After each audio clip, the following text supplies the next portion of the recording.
Hey, my name's ShawNshawN. I sell art on ShawNshawN.co and specials on eBay. Today we're going to review 21 Bridges.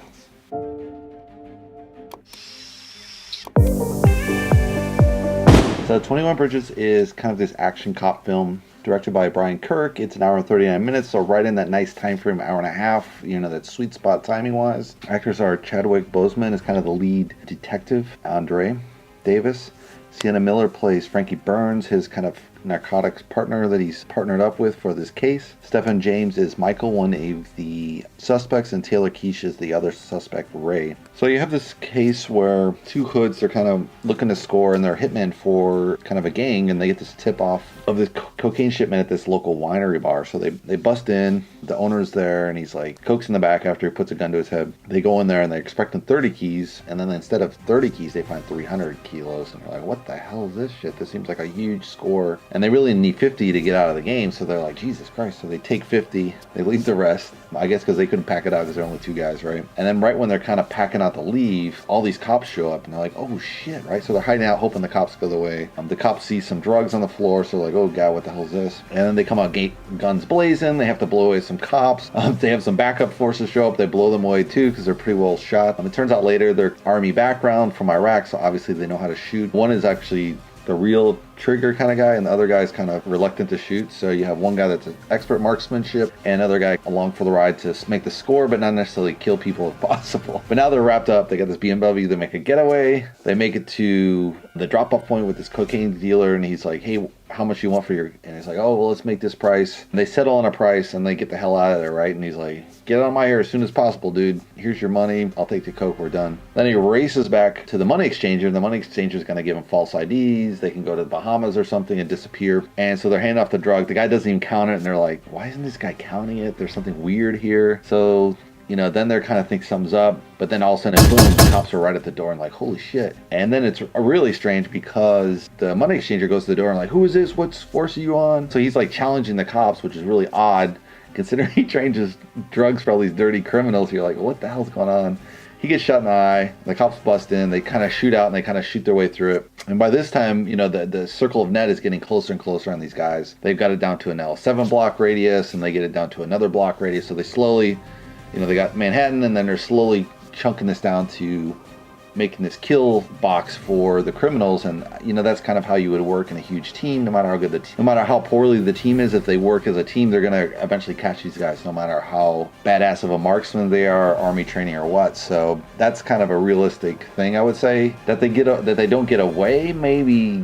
Maybe they would get away for another day or two, so they kind of stretch this down to just 4 hours by 5 a.m. before they have to open up in Manhattan. So there's kind of that trigger, like they're going to open up Manhattan no matter what because of traffic coming in. So, I think that's a good film plot, but probably realistically, I don't know if you'd be able to shut down all of Manhattan just for some cop killers. If it was terrorists on the loose like 9/11, yeah, you'd shut it down. But for just, 7 dead cops, I don't know if they'd shut the city down, to be honest. They might, who knows. The development of the two hoods a little bit incomplete. They start kind of finding out a little bit more as they investigate who these guys are, which is kind of nice because you don't really know. And then as they discover, they kind of build the case. They find out they're in the army. There's these two guys in the army. One gets shot, and then his younger brother comes up. So this older guy paired with this slightly younger guy kind of kicked out of the army. They got dishonorable discharge, so now they're kind of screwed for getting jobs and all that, and benefits as well. So that kind of sees why they kind of drift into the underworld. So that makes sense. Could have been a little more development there, but I think it's just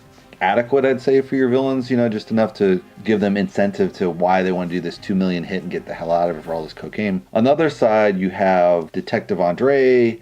They start the movie kind of as his childhood. He goes to his father's funeral, and his father had 2 guys killed, and then the third guy killed him, so they never kind of resolved who the third guy was and all that. I think they missed a shot here as far as tying that case to this case. Would have been really nice. You do have that nice incentive of why he becomes a cop and wants to take on bad guys, so that's a solid development, but they could have come full circle with maybe the bad guys being somehow tied to his father's case somehow. So I think they missed a little bit of kind of a storytelling in that aspect. Not necessary, but I think it would have been a stronger story to pull that full circle. Obviously, it's a great motivation for Andre to become a cop. They killed his father in the line of duty, so he's kind of looking for vengeance in a way. You have internal police are looking after him, and they're kind of suspecting, hey, you're shooting too many people. You shot 9 people in 10 years. And he's like, well, they always shot first. So you kind of have this investigation on him, and actually at the very end of the story, they kind of turn the tables. Instead of internal audit, they're after the other guys instead. So I think, it has a pretty good story development wise, as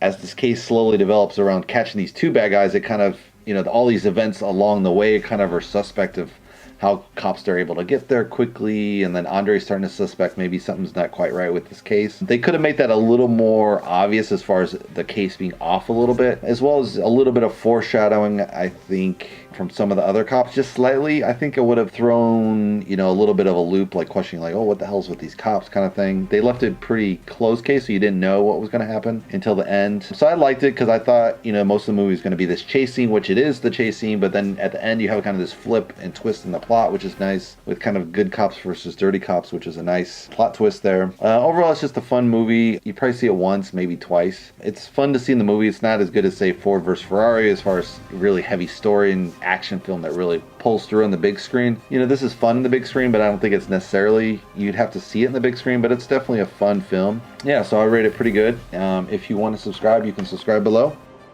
And I'll see you in the next movie review. Thanks for watching, guys.